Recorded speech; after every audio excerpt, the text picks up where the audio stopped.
రెస్టారెంట్లో chicken kebabs. ఇంట్లోనూ వీటిని సులువుగా చేసుకోవచ్చు. ఈసారి ఇలా చేసి చూడండి.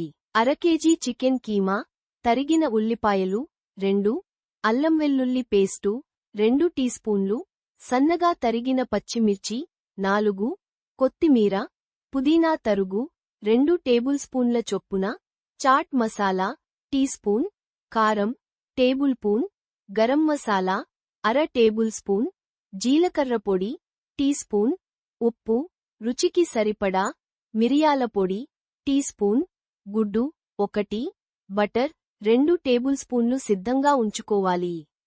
కబాబ్స్ని ముందుగా నీటిలో అరగంట నానబెట్టాలి. ఇలా చేస్తే పెనం పైన కాల్చుకునేటప్పుడు మాడకుండా ఉంటాయి. వెడల్పాటి గిన్నెలో చికెన్ కమా తీసుకుని పైన చెప్పిన పదార్థాలన్నీ వేసి బాగా కలపాలి. ఈ మిశ్రమాన్ని అరగంటసేపు నాననివ్వాలి. తర్వాత దీంట్లో గుడ్డు సొనను వేయాలి. గుడ్డు ఇష్టంలేనివాళ్లు టీ స్పూన్ శనగపిండి కూడా వేసుకోవచ్చు. చేతులను తడి చేసుకుని మిశ్రమాన్ని నిమ్మకాయ సైజులో ఉండల్లా చేసుకోవాలి. వీటిని కబాబ్స్కు అంటించుకుని పొడవుగా స్ప్రెడ్ చేసుకోవాలి.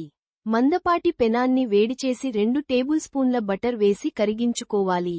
ఇప్పుడు 5-6 కబాబ్ లెగ్స్ పెట్టి 8 నుంచి 10 నిమిషాలపాటు రెండు వైపులా కాల్చుకోవాలి. క్రిస్పీగా అయ్యే వరకు చిన్న మంట మీదే ఫ్రై చేయాలి. తర్వాత వీటిపైన కొత్తిమీర, పుదీనా తరుగు, చాట్ మసాలా చల్లుకుని గ్రీన్ చట్నీ లేదా టొమాటో సాస్తో వేడివేడిగా తింటే భలే రుచిగా ఉంటాయి.